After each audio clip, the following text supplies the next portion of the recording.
With close reference to B. Wordsworth, write a character sketch of the protagonist. Now the answer. B. Wordsworth is the protagonist of V.S.NAIPAUL's short story B. Wordsworth. He introduces himself to the narrator as a poet, the greatest in the world.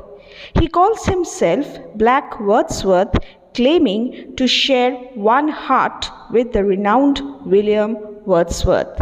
He, however, is a failed poet who is aware of the poet's tragedy and seems to accept rejection when his poems remain unsold. He earns his living by singing calypsos in the calypso season.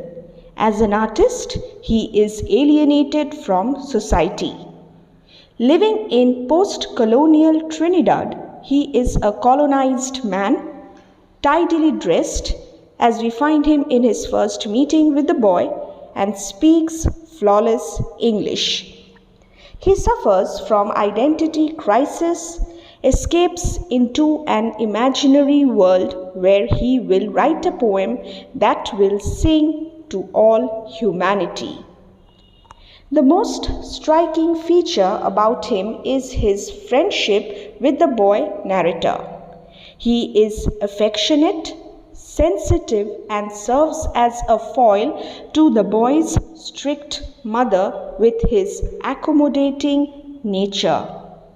He is not judged by the boy, and he teaches him lessons of life, changing the outlook of the kid. He is a lonely man. In his last moments, he pulls the boy to his thin chest to make him stop crying. He confesses that everything he has ever told is a lie.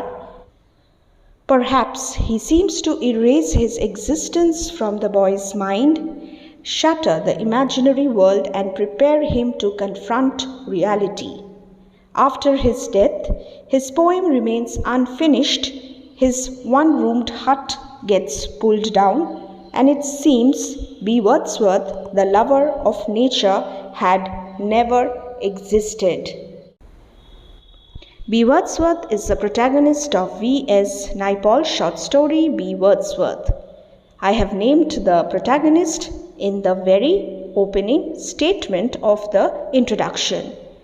He introduces himself to the narrator as a poet, the greatest in the world.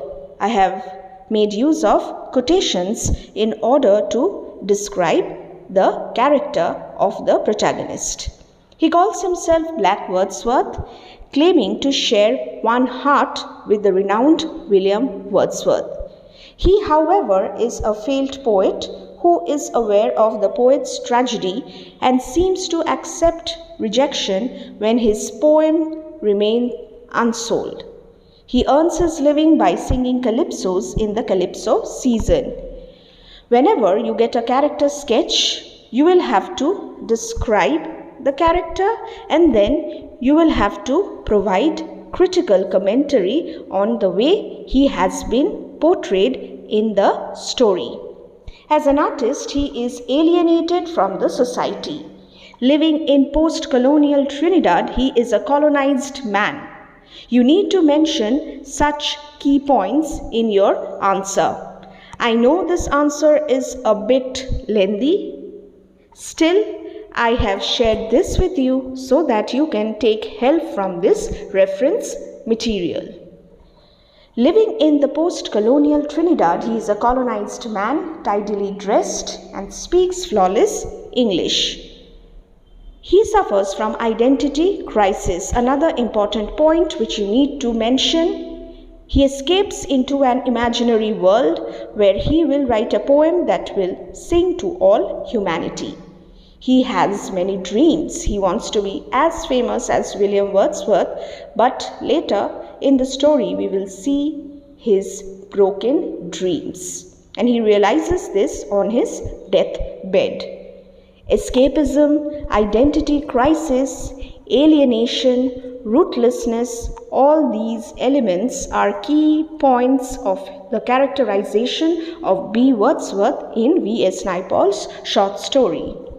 However, the most striking feature, according to me, is his friendship with the boy narrator, because this reveals a totally different side of his character.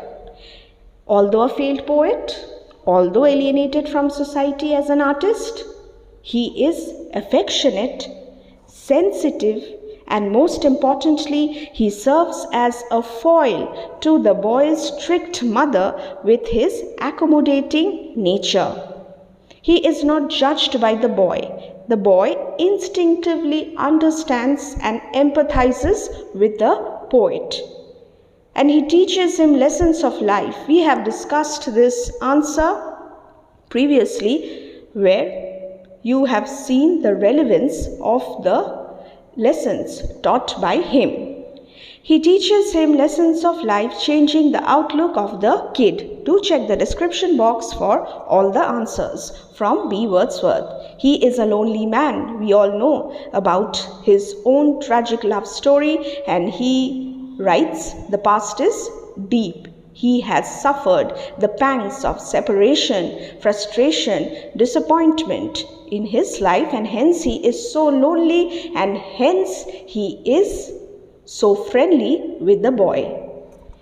In his last moments, he pulls the boy to his thin chest to make him stop crying.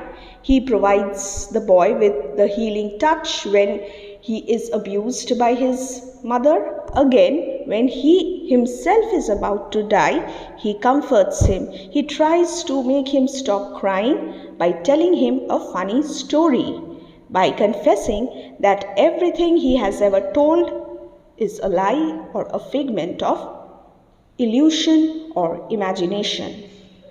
Perhaps he seems to erase his existence from the boy's mind, dealing the boy from the sad and painful memories. He also tries to shatter the imaginary world and prepare him to confront reality. He himself is disillusioned. He himself is disappointed because all his dreams will remain unfulfilled.